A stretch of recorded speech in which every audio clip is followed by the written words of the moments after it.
जब नाश मनुष्य पे छाता है, पहले विवेक मर जाता है, या कहें विनाश काले विपरीत बुद्धि। दोस्तों, यही सब हो रहा है सत्ताधारी बीजेपी के साथ और उसके नेता जिनकी बुद्धि लगता है कि हर ली गई है। नमस्कार, मैं हूं मनीष त्रेहन और आप देख रहे हैं व्यू पॉइंट। वो बीजेपी जो अपने 56 इंच के सीने के लिए मानी जाती थी और अमित शाह और नरेंद्र मोदी की ऐसी छवि बना रखी थी, ना जाने कि वो इस देश के लौह पुरुषों और उनसे मजबूत कोई नेता नहीं है और ना भूतो ना भविष्यति उनके जैसा नेता आज तक इस भारत में नहीं आया। लेकिन आज वही बीजेपी ये समझ नहीं पा रही कि उसको किस दिशा में जाना है, उसको क्या निर्णय लेने हैं। वो एक कदम आगे बढ़ाती है और 2 कदम पीछे। ये सब 20 जुलाई को जो छात्रों का आंदोलन हुआ और उसके बाद जो उन पर लाठीचार्ज हुआ, उसके बाद कहिए कि बीजेपी और उसके नेताओं की मति जो है वो हर ली गई है और उनको ये समझ नहीं आ रहा कि उन्हें किस दिशा में बढ़ना है। कभी तो वो जेन जी और जेन अल्फा के ऊपर प्यार का हाथ रखने की कोशिश करते हैं, चाहे रील बना के और चाहे उनसे संवाद करने के लिए, और दूसरी तरफ उन्हें हरेस किया जा रहा है और रोजाना खबरें आ रही हैं कि उनकी पिटाई की जा रही है। उनकी मांगे क्या हैं? उनकी केवल और केवल यही मांग है कि उनको नौकरी दी जाए, उनको स्कूलों में सुधार किए जाएं, शिक्षा पद्धति को जो है वो सुदृढ़ बनाया जाए। ये इनकी बेसिक मांग है। वो हमारे बच्चे हैं और जो सरकार हमने चुनी है उसका ये कर्तव्य है कि इसका पालन करे और एक बेहतर शिक्षा उन्हें दी जाए, पेपर लीक रोके जाएं। जब वो ये मांग कर रहे हैं तो उन पे कभी लाठीचार्ज किया जाता है। और कल सीजेपी के एक नेता आशुतोष जब जयपुर एक स्कूल की स्थिति दिखाने के लिए पहुंचे तो फिर बीजेपी के कथाकथित गुंडों द्वारा उनकी पूरी टीम की बहुत बुरी तरह पिटाई की गई और उन लोगों को उसमें चोटें आई।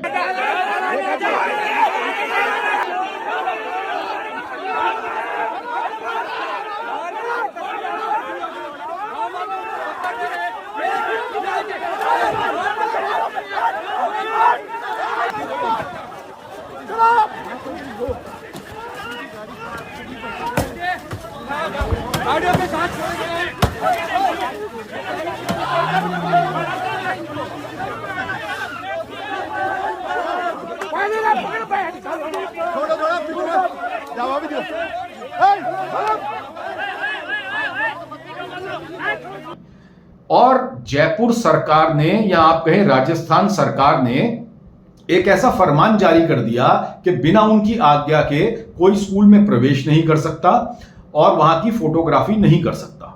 पहले मैं आपको दिखाता हूं क्या कहना है राजस्थान के शिक्षा मंत्री का और कितना हास्यास्पद है ये। एक तरफ जहां मोदी और अमित शाह बच्चों से माफी मांगते फिर रहे हैं और अपना चेहरा नहीं दिखा पा रहे संसद से लेकर सड़क तक, वहीं देखिए ये बेशरम मंत्री क्या कह रहे हैं कि वहां के लोगों ने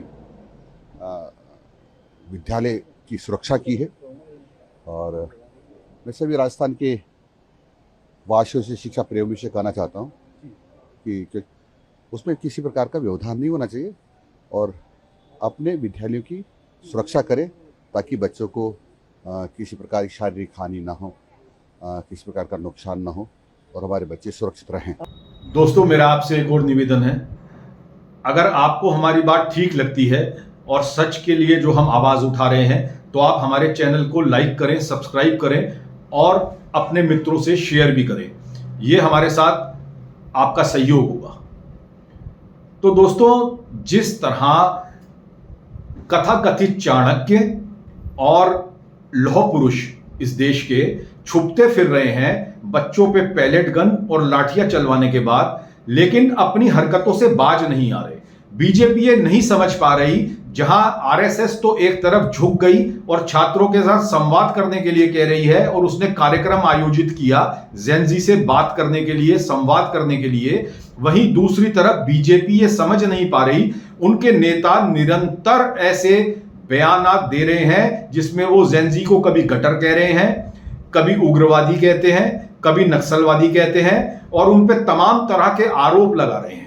और दूसरी तरफ ये जेन जी और जेन अल्फा सड़कों पे आके केवल ये मांग कर रहा है कि हमें अच्छे स्कूल चाहिए, अच्छी शिक्षा व्यवस्था चाहिए, हमें स्कूलों में टॉयलेट चाहिए, पंखे चाहिए, बैठने के लिए बेंच चाहिए। शर्म आनी चाहिए ऐसी सरकार को कि आजादी के 80 साल बाद भी हम अपने बच्चों को अगर ये मूलभूत सुविधाएं नहीं दे पा रहे तो हम उनसे अपेक्षा करते हैं कि वो एक नया भारत बनाएंगे और हमें एक विकसित भारत बनाएंगे। उसका विजन देते हैं प्रधानमंत्री के 2047 में भारत यहां पहुंचेगा। अरे यही लोग तो हैं जो 2047 में भारत को वहां पहुंचाएंगे, जिनकी ये दशा हो रही है कि वो भैंसों के कबीले में बैठ के पढ़ रहे हैं, जिनके पास स्कूल जाने के लिए पक्की सड़कें नहीं हैं, जो लोग पानी से गुजर गुजर के बच्चे वहां जा रहे हैं, जिनके पास शिक्षक नहीं है, एक ही शिक्षक हर सब्जेक्ट को पढ़ा रहा है पहली से लेकर 8वीं तक। इतनी दुर्दशा है इस एजुकेशन सिस्टम की इस देश में। मिड डे मील में उन्हें पानी में हल्दी मिला के दी जा रही है और नमक के साथ रोटियां परोसी जा रही हैं, और हम ऐसी अपेक्षा करते हैं इन कुपोषित बच्चों से कि ये विश्व स्तर पे जाके हमारे लिए मेडल जीत के लाएंगे और एथलेटिक्स में हमारा नाम रोशन करेंगे।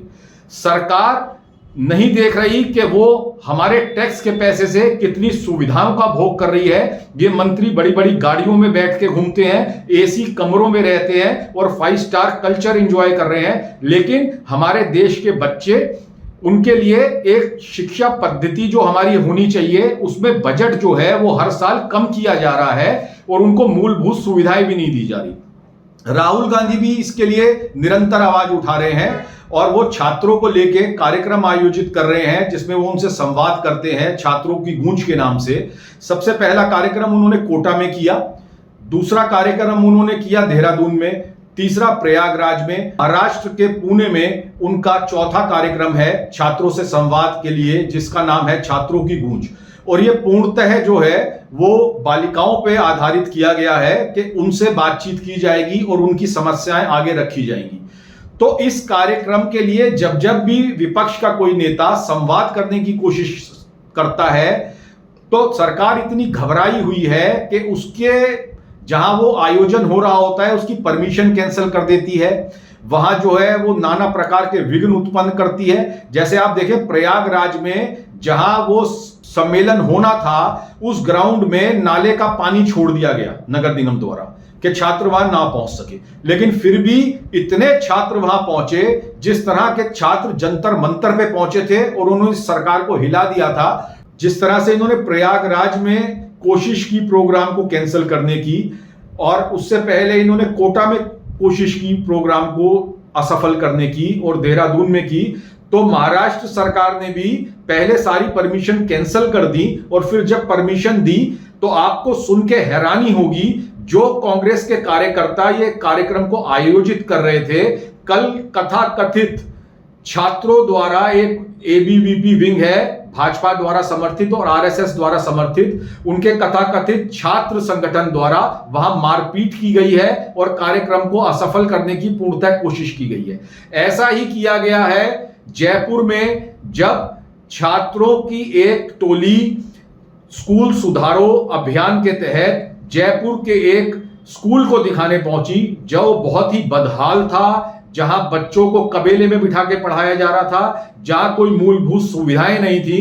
तो वहां कुछ लोगों को इकट्ठा करके और जो टीम वहां गई थी उनसे मारपीट की गई और उन्हें वापस भगाया गया। उन बच्चों को बहुत चोट आई जो वहां गए थे इस स्कूल को फिल्माने। तो यह सरकार समझ नहीं पा रही है कि इसे क्या कहना है, क्या करना है, और ये उनसे लड़ रही है जो हमारे देश का भविष्य है। ये उनसे लड़ रही है जो 65% वोट हैं इस देश के, जो जेन जी हैं, जो जेन अल्फा हैं। ये सरकार नहीं समझ पा रही कि ये क्या कर रही है। देश के गृह मंत्री अपना मुंह छुपाते फिर रहे हैं और कभी जिन बच्चों को पैलेट गन से जिन पे वार किया गया, जिन पे गोलियां चलाई गई, उनकी एफआईआर लिखने के लिए भी मना कर रहे हैं। और कल राहुल गांधी जब पार्लियामेंट थाने पे पहुंच गए और फिर भी एफआईआर नहीं लिखी गई उस छात्र की, तो वो साहिल के साथ, उसके परिवार के साथ, वो उस छात्र के साथ 7 घंटे धरने पे बैठे रहे तो उसकी एफआईआर रजिस्टर की गई। तो ये सरकार पूर्णतः पगला गई है। इसकी समझ में नहीं आ रहा कि छात्रों को किस तरह से संबोधित करे। कभी ये उनके साथ रहने की कोशिश करती है, प्रधानमंत्री उन्हें माई फ्रेंड्स कह के संबोधित करते हैं और रात रात को रील डालते हैं इंस्टाग्राम पे, और कभी ये उन पे लाठीचार्ज करती है, अपने नेताओं द्वारा अलल गलल बयान दिलवाती है और कभी उनकी पिटाई करवाती है।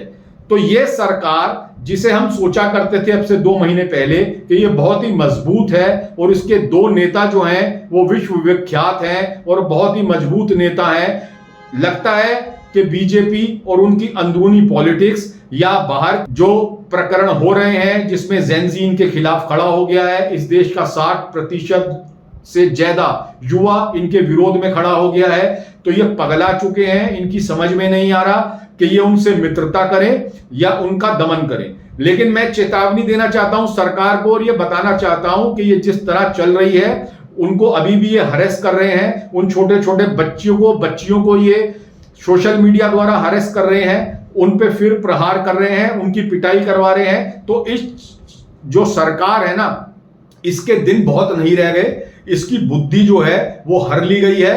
तो मैंने जो आपसे शुरू में कहा था दोस्तों, जब नाश मनुष्य पे छाता है पहले विवेक मर जाता है, तो यही हो रहा है हमारे बीजेपी और इसके प्रमुख नेता गुजरात लॉबी नरेंद्र मोदी और अमित शाह के साथ, जो ये समझ नहीं पा रहे कि इस मामले को कैसे डील करना है। नमस्कार, मैं हूं मनीष त्रेहन और आप देख रहे थे व्यू पॉइंट।